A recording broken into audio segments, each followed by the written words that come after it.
Today I'm bringing you one of my favorite fall crafts. I've been making these for about 9 years, and I have to thank my mother-in-law, Kay, for showing me how. And nobody can ever guess what they're made out of, but once you show them, they obviously want to make one. Yep, they're made with a toilet paper roll. So this is what you need: a roll of toilet paper, a half yard of fabric, cotton batting, a brown paper bag, some decorative leaves and wire, and some twine or jute. Now, honestly, I have several of these throughout my home, and nobody ever guesses that they're made out of toilet paper, but everyone wants to make one as soon as they find out how. So that's your supply list. You're going to start by taking your cotton batting, cut to about the width of your toilet paper roll. Now, this is where your pumpkin begins to take on its own little personality. This is a very long strip of batting. I believe it's 60 inches. Now, obviously, I'm not going to put all 60 inches of that on my little roll of toilet paper, but you're going to go ahead and wrap that around as many times as you want to get the, I guess, fatness of your little pumpkin. So this is just a medium-sized one today, but you can also make a taller pumpkin. You can just leave more batting on the top of the roll before you cut it off, and that'll give you some height on the top of your roll. So after you've measured and you've kind of decided the fatness of your pumpkin, you're going to go ahead and finish that off with a little bit of glue. And then you're going to take your fabric. You want it kind of squared off so it's easy to tuck in to the center of the brown roll. So you're going to want to begin by anchoring just two sides, opposite sides, with some hot glue. And be pretty generous in your glue, because that's really going to keep everything anchored for years to come. And then you're going to go ahead and press those two sides in on that glue, and give it a good press for a second to make sure it's nice and set.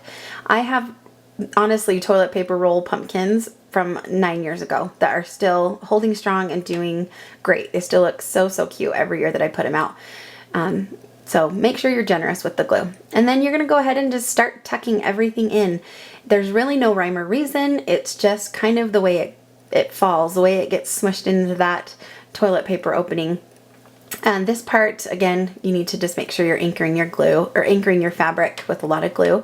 And this is another fun way to let your pumpkin kind of take on its own shape and personality. As you're tucking that fabric in, I sometimes like to kind of manipulate the fabric and make some cute tucks and different pleats in the edges of the fabric. So that's pretty much the body of our little guy. You can secure some of those edges too if you want to just put some more hot glue and let those edges kind of set together.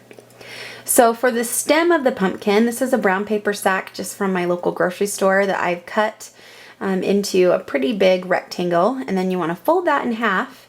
And again, this is another personalized little piece of the pumpkin. No two stems are alike, I always say. But you're going to go ahead and roll that down, securing it with some glue, of course, and then just roll that all the way down. Now, you can make this, like a shorter, kind of chunkier stem, or it can be long and skinny, just whatever floats your boat, whatever makes your stem sing. And then I trimmed off just that edge just to give it a nice finish. You're not going to see it, but I don't know, I guess that's my OCD coming out. And then you're going to go ahead and secure that with some more hot glue. Now, I burned myself approximately 7 times in the making of this pumpkin, so yeah, pumpkin makers beware. And then you're going to take that twine or jute and just go ahead and wrap that brown paper bag stem. You don't have to. You could certainly leave it bare, but I think this just gives it a nice finish and kind of gives it a more, I don't know, store-bought, rustic, cute look. I don't know. Completely optional, but it does make it look cuter in my opinion. And then you're going to, of course, as with everything, finish that off with some hot glue. You want to leave about a 1/2 inch to 1 inch on the bottom of the stem completely bare, and this is why, because you're going to judge how much you need, and then glue, really lay on that hot glue, and then you're going to stick that in the center of your pumpkin. And that's going to keep everything nice and tight, and no fabric's going to come out. It's going to just be nice and secure and cute.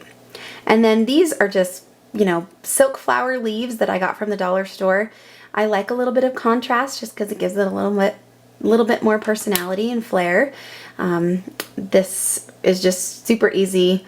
I think it finishes it off again and just, you know, brings in that outside fall feel wherever these pumpkins go. And I love that leaf right there. It's got a glitter finish, and you know, anytime glitter's on something, it makes it better. And then this is again another optional step, but just another little cute ornament to the pumpkin. It's just craft wire that I made into like a little corkscrew, little pigtail, and yeah, just kind of manipulate it however it looks cute. And then you're gonna go ahead and glue that into our pumpkin. You can honestly try whichever fabric leaf combination you wish. The sky is truly the limit. They just take on a little personality of their own, and they're so cute, clustered together or individually. You could do leaves spread around. They're just so cute. I can't say it enough. So, yep, more ornamentation, just random fabrics you would never think would be cute on a little pumpkin suddenly take on their own little life. So have fun and enjoy, and don't forget to pin and share and subscribe to The Layered Life. Thanks for watching, and happy fall, y'all!